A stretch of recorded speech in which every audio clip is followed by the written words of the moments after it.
business plan फिगारि बे फर्मखौ बोरै fill up खालामो नायलांदो लोगोफोर बे भिडिअनि गेजेरजों फारि फारि गोबां मानसिफ्रानो कनफिउज जादों जानो हागौ बे फर्मखौ फिल आप खालामनायाव बिनि थाखायनो आं बे भिडिअनि गेजेरजों खोन्थालांसै बोरै फिल आप खालामनांगौ बे फर्मखौ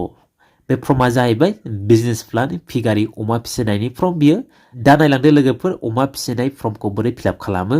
स' लोगोफोर फार्स्टआव नेमाव दङ नेम अफ द एन्ट्रप्रेनर सेल्फ हेल्प ग्रुप मेम्बार्स थारमाने बेवहाय नोंनि नामखौ लिरनांगोन जाय बिजाथिया बे फर्मखौ एप्लाइ खालामदों बिनि मुंखौ लिरबानो जाबाय हमना लाबाय एग्जाम्पलाव आं लिरनोसै बेहाय रिता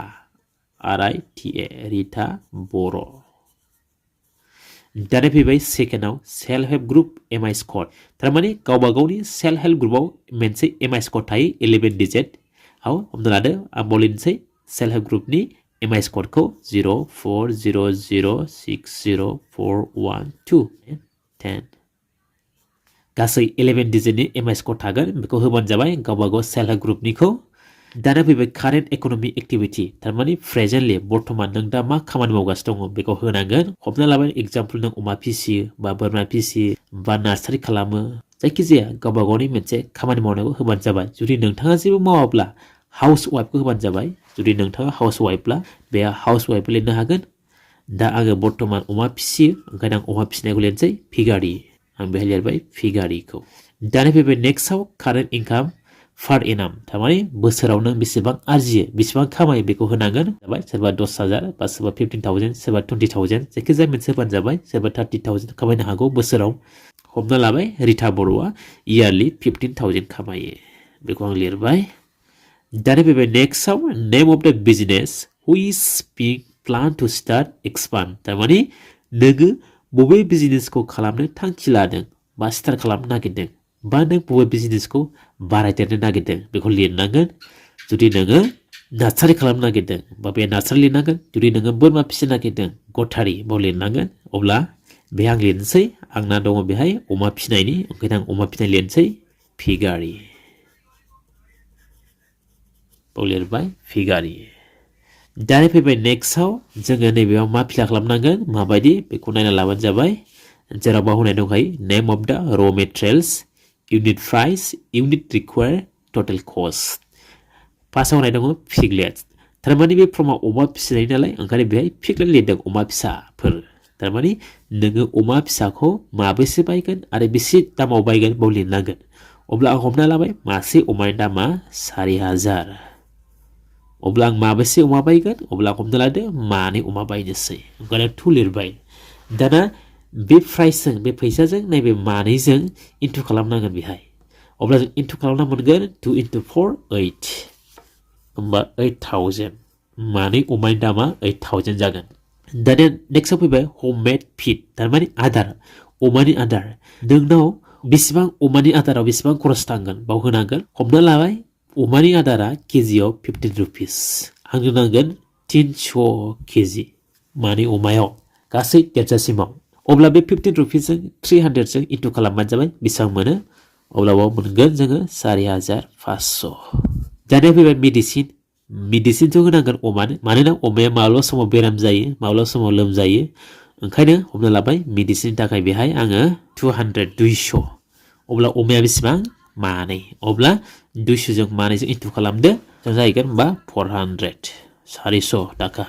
दाना फैबाय बाय'सिकिउरिटि मेजार्स थारमाने अमानि रैखाथिनि थाखाय दोननाय जायगा बा न' लुनानै दोननाय बा बाउन्डारि खालामनानै दोननाय बेहाय बेसेबां खरस जागोन बेखौ लिरनांगोन हमना लाबाय 500 खरस जागोन मासे अमायाव अमानि थाखाय दोननो थाखाय राहा खालामनायनि थाखाय अब्ला मानै अमा अब्ला मानैजों बेसेबां जाहैगोन 1,000 1000 दाना फैबाय इन्सुरेन्स खालामनांगोन अमानि थाखाय मानोना माब्लाबा समाव अमाया थैयो लोमजानानै बा बेराम जानानै अब्ला जोङो थैयोबा जोंनाथ' लस जागोन बेनिखायनो जोङो माबा मोनसे मोनफिननांगोन गभर्नमेन्टनिफ्राय बेनि थाखायनो माबाय इन्सुरेन्स खालामना लानांगोन हमना लाबाय 500नि इन्सुरेन्स खालामबाय आङो मासे अमायाव अब्ला मानै अमा अब्ला बेसेबां जाहैगोन मानैजों 1,000 500 into 2 1,000 दाना फैबाय फान्ड डिटेल्स बाव दङ फान्ड फ्रम mmua जोङो बेसेबां फान्ड मोनगोन mmua निफ्राय जों गासै फान्ड मोनगोन 10,000 10,000 मोनो नेक्स्टआव दङ सेल्फ कन्ट्रिबिउसन थारमाने नों बेसेबां बाहायदेरदों अमा फिसिनायाव बा नोंनि बिजनेस खालामनायाव नों बेसेबां बाहायदेरखो नोंनि फैसाखौ बेहाय बाव लिरनांगोन दा फैबाय नैबेहाय जोंना टटेल कस्ट होनाय दङ बेसेबां खरस थांखो बेहाय अमा बायनायाव आदार जाहोनायाव मेडिसिन होनायाव न' लुनायाव बा इन्सुरेन्स बानायाव बाव होबानो जाबाय गासै टटेल प्लास खालामनांगोन बेखौ दाजाबनांगोन अब्ला जों दाजाबनानै मोनगोन 14,900 दानिया नैबे 14,900 निफ्राय माइनास खालामदो नैबे 10,000 खौ बेसेबां आं लायो बेनो जाहैबाय नोंनि सेल्फ कन्ट्रिबिउसन नोंनिफ्राय बाहायनाय फैसा अब्ला 14,900 निफ्राय माइनास खालामबा 10,000 खौ जों मोनगोन 4,900 बे फैसाया नोंनिफ्राय एक्सट्रा बाहायदेरनाय दानिया फैबाय मार्केटिं एन्ड सेल्स प्लान थारमाने प्रडाक्ट मिट बेसेबां बेदर नों प्रडाक्ट खालामखो नों आरजिखो नैबाव लिरनांगोन एक्सपेक्टेड प्रडाक्शन केजि हमना लादो मानै अमाजों आङो गासै 130 केजि प्रडाक्शन खालामबाय अब्ला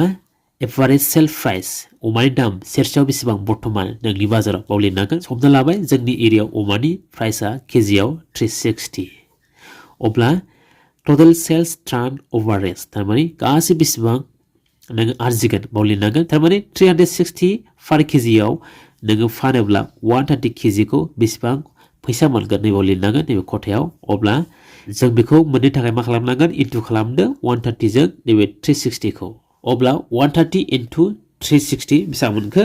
46,800 मोनबाय अब्ला जों बाव नुनो मोनबाय नोङो बेसेबां खामायखो 46,800 बिनिफ्राय माइनास खालामदो नोंनि खरस थांनायखौ 40,900 बेसेबां आग्लायखो बे जाहैबाय नोंनि लाब दा बेखौ माइनास खालामबा मोनबाय 31,900 जायो अब्ला बे जाहैबाय नोंनि लाब थारमाने नों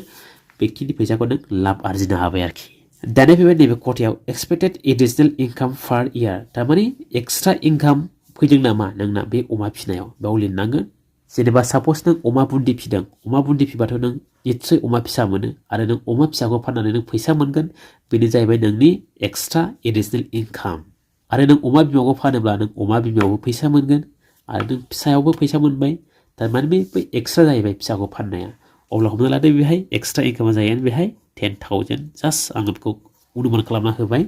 दानिया फैबाय लास्टआव साबमिटेड फाइ बेहाय नोंनि सिगनेचार होनांगोन बा नोंनि मुं लिरनांगोन हमना लायदो रिता बर' बे जाहैबाय रिता बर'नि सिगनेचार स' लोगोफोर जिखिनि बिजनेस प्लाननि फर्म फिलआप खालामनाय बेबायदिनो जाय बिथांमोना फर्म फिलआप खालामनायाव एसे उसुबिदा मोन्दोंमोन बा माखौबा बुजियाखैमोन बेबायदिनो फर्म फिलआपखौ खालामलांबानो जाबाय स्टेप बाय स्टेप अब्ला आं आसा खालामबाय नोंथांमोना बे भिडिअखौ नायनानै बुजि मोनबाय जानो हागौ जुदि नोंथांमोना बे भिडिअखौ नायनानै मोजां मोनदोंब्ला अननानै आंनि भिडिअखौ लाइक खालाम आरो शेयार खालाम लोगोसे नोंथाङा चेनेलाव गोदानब्ला अननानै आंनि चेनेलखौ साबस्क्राइब खालाम स' लोगोफोर दिनैनि भिडिअआ बेखिनियानोसै थेंक इउ फर वाचिं माय भिडिअ